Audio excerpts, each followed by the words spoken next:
Today's video, ipapakita ko sa inyo kung ano yung mga ginagawa namin na preparasyon bago mag-buhos ng slab from start to finish. Kaya tara, samahan niyo ako.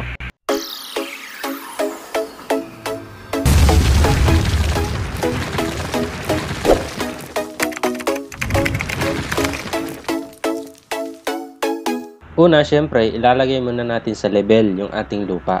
At yan ang ginagawa namin ngayon.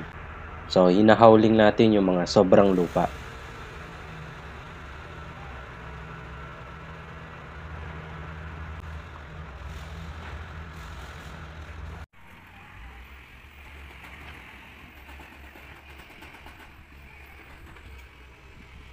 A few moments later. After natin mailagay sa tamang elevation ang ating lupa, padadaanan naman natin ito ng roller or pison kung tawagin para makompact natin ito ng mabuti. Okay, it's already 5:16 PM. So papa-overtime natin ito mamaya para bukas ready na ito for FDT or soil compaction test.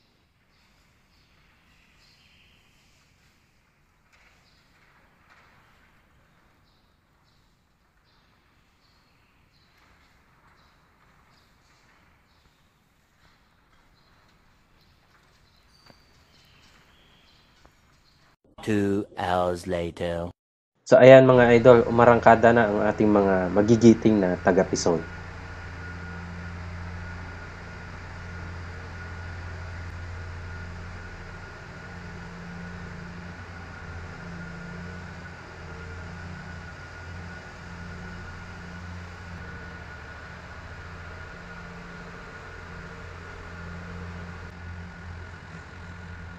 The next day. So tip number 1, bago kayo mag-perform ng FDT or Field Density Test kung tawagin, gaya na itong ginagawa namin ngayon, siguraduhin tuyo yung ating lupa dahil kapag mataas ang water content ng ating lupa, siguradong babagsak ito sa FDT. Ang test na ito ay ginagawa para malaman kung maganda ang pagkakakompak ng ating lupa. So, sa FDT, kapag ang lupa ang tinetest, 95% ang ating passing.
A few moments later.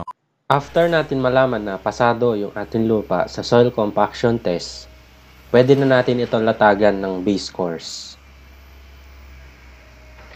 2 hours later.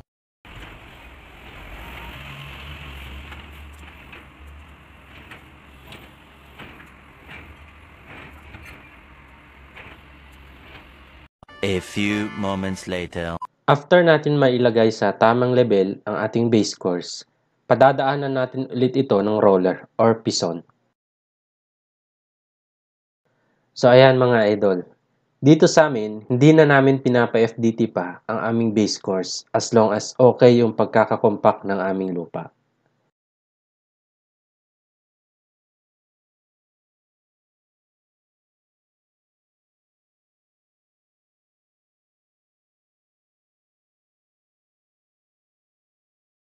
A few moments later.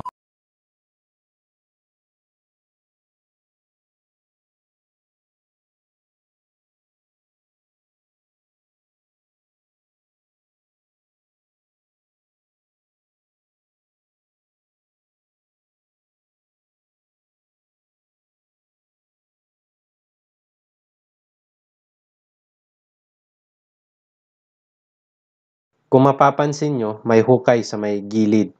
So, hinukayan yan para sa thickening slab natin. Dahil yung part na yan ay hindi naabot ng ating pison.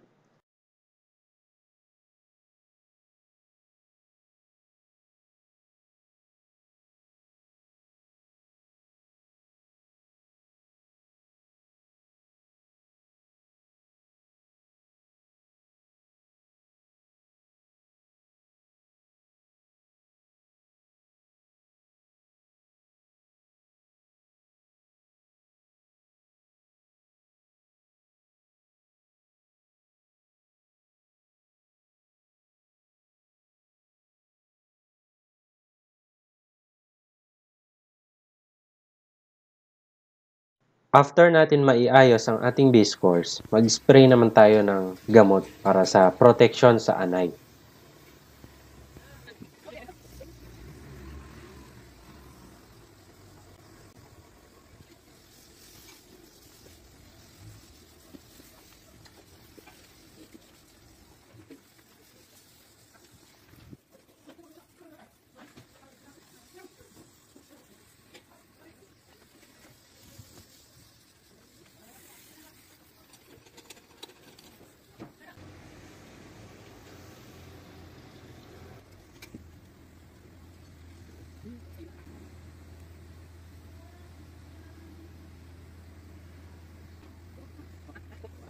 A few minutes later.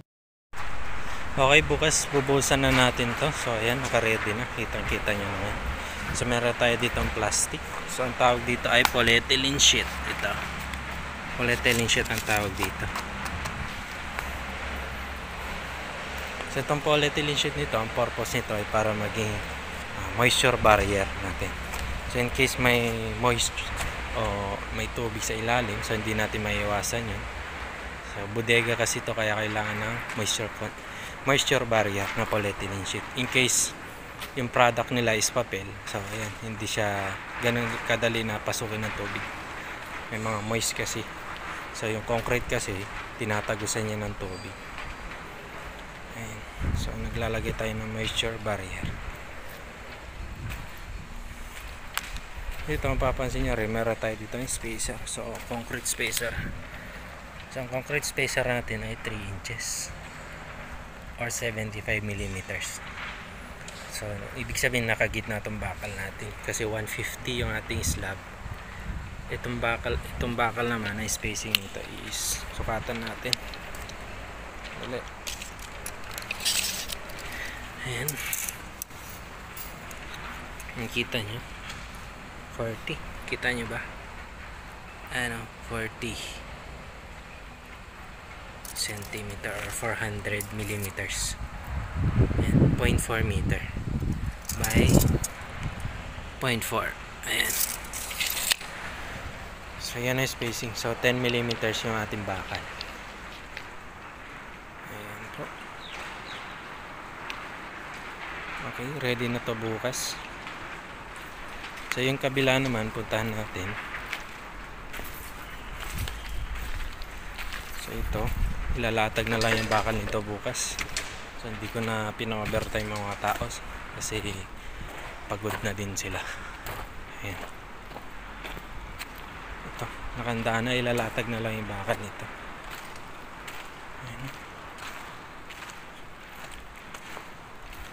Ito, kung mapapansin nyo, meron tayong bakal dito sa gilid. May malalim dito. So tawag dito ay thickening slab. So nagpalagay ako ng thickening slab kasi itong part na to hindi na kayang abutin ng pison.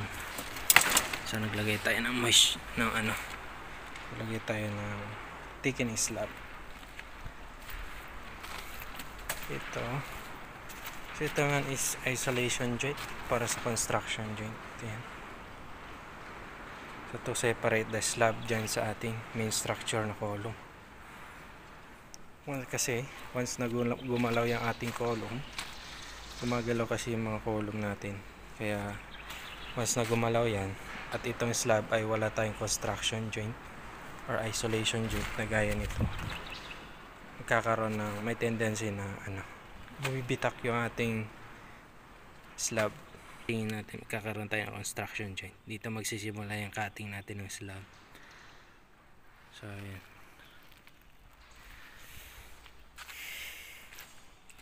So pag kinating to, ayan, kakatingin hanggang doon dulo.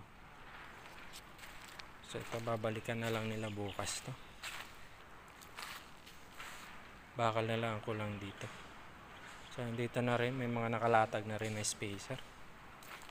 Ayan, concrete spacer. Okay, so balikan natin to bukas mga idol. Papakita ko naman sa inyo kung paano mag-finish gamit ang trowel. So ano kasi ito tawag dito, straight to finish, kumbaga makintab siya.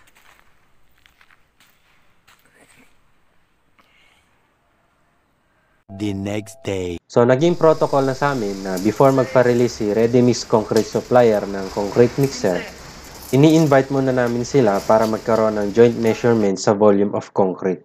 Kasi minsan yung mga ibang supplier, nag-underload sila.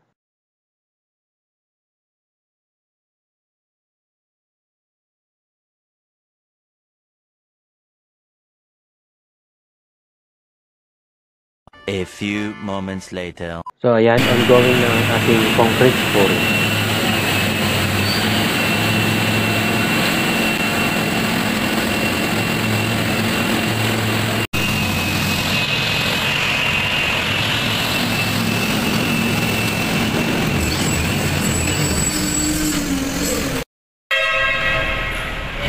Three hours later. So, aantayin na lang natin ito na tumigas ng bahagya bago natin ito padaanan ng trowel.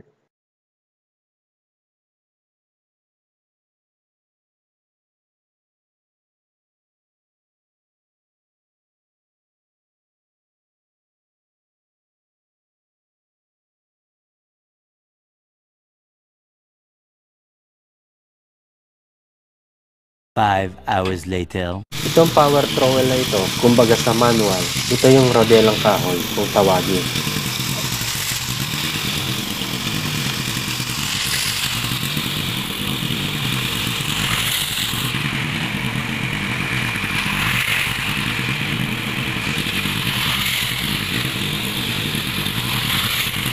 A few minutes later. Ayan, inabot na tayo ng gabi para mag-finish ng ating flooring.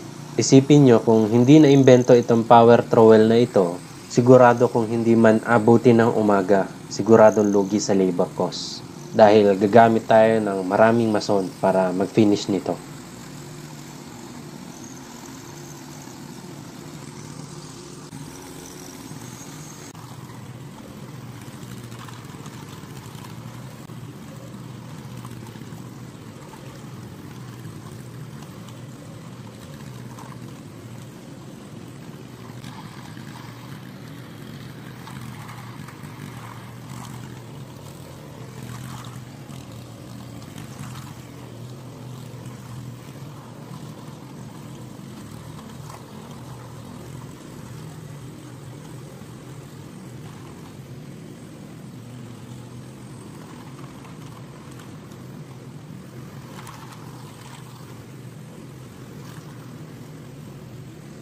The next day. So, hindi na natin naabutan yung pag-cutting ng ating flooring para sa construction joint. So, bakit ba tayo naglalagay ng construction joint? Yan ay para maiwasan natin ang crack sa flooring at maiwasan natin ang pagkalat nito. Kasi kapag masyadong mahaba ang ating flooring, prone ito sa crack. Kaya naglalagay tayo ng construction joint. So, after natin malagyan ang pilapil, so, lalagyan na natin ito ng tubig maya-maya para ma-cure ito.